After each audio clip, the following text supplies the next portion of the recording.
name's Kimani, as Jessica already said. I'm an entrepreneur and student, and today I want to talk about how my experience of anti-black racism in the school system gave birth to my startup, Loud. I was born in North York. When I was 8, I moved to Rexdale. I went to a school called Elm Bank. Elm Bank, hey, is there anybody from Elm Bank in the building? Oh, cool, cool, cool. Oh, Rexdale, we got Rexdale in the building.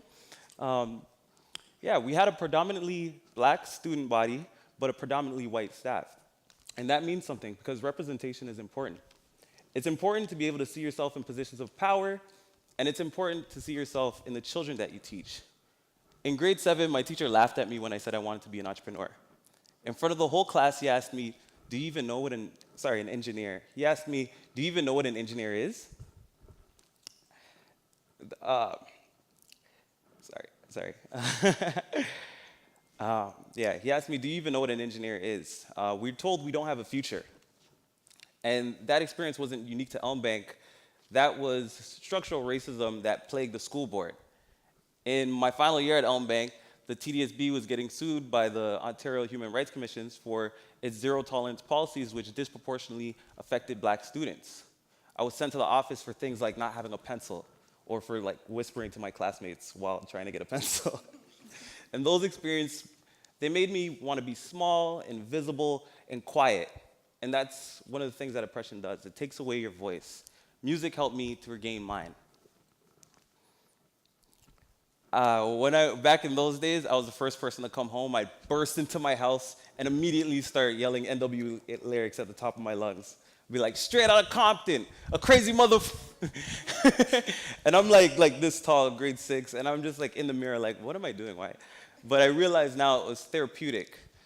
Music was helping me express my feelings of rage, and music can express any emotion imaginable. So as I grew older, I started to like rap music more and more. I started to write my own lyrics. And that's the reason, that's what gave me confidence to pursue entrepreneurship and to stay in school and to stay alive. Because I saw the mistreatment in Elm Bank push my peers further and further away from the classroom and closer towards gangs, guns, and violence, which is a lifestyle that mainstream media gives us full representation in. And I saw that claim lives. Music saved mine. In my lyrics, I was a superhero. I was a king. I wasn't a victim, I was in control. And I kept reciting that to myself over and over, and eventually I believed it.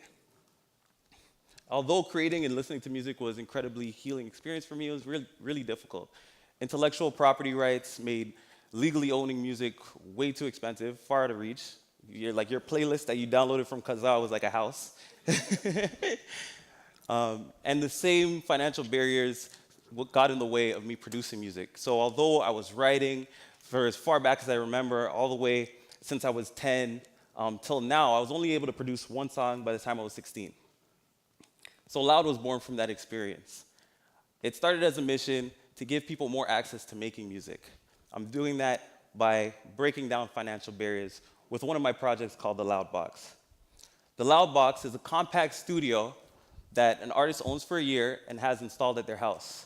When they're ready to record, they do it right at home and send it off wirelessly to be mixed by Loud.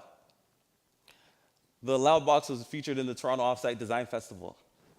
At our opening exhibition, an attendee spontaneously started recording on it. It was able to isolate their voice and record their vocals clearly, and I actually have video of that.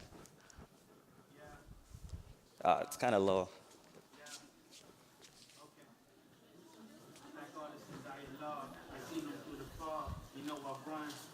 I could never jog. I'm black and bold, you know my soul. My story is still untold.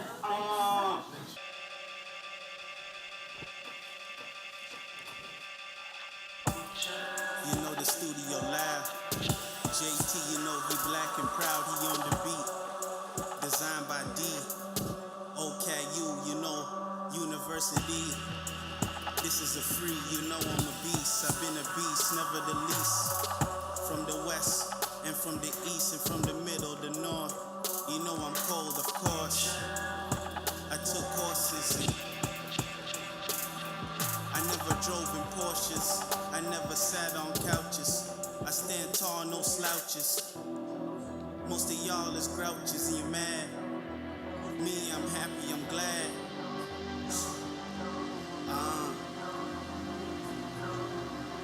Check it. Loud studio. I'm still on the flow.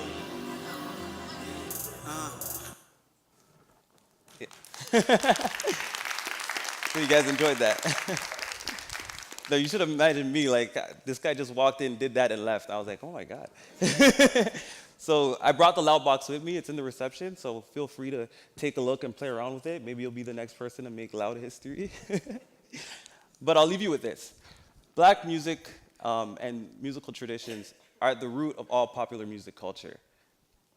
In 2016, the global recorded music industry was worth an estimated $19 billion. How much of that do you think went back to Black communities? I envision Loud evolving into a digital record label that's mandated to ensure that Black communities benefit from the art we create. When we reach our goal, and when we reach that goal, it will be a place where people from marginalized experiences are able to be loud.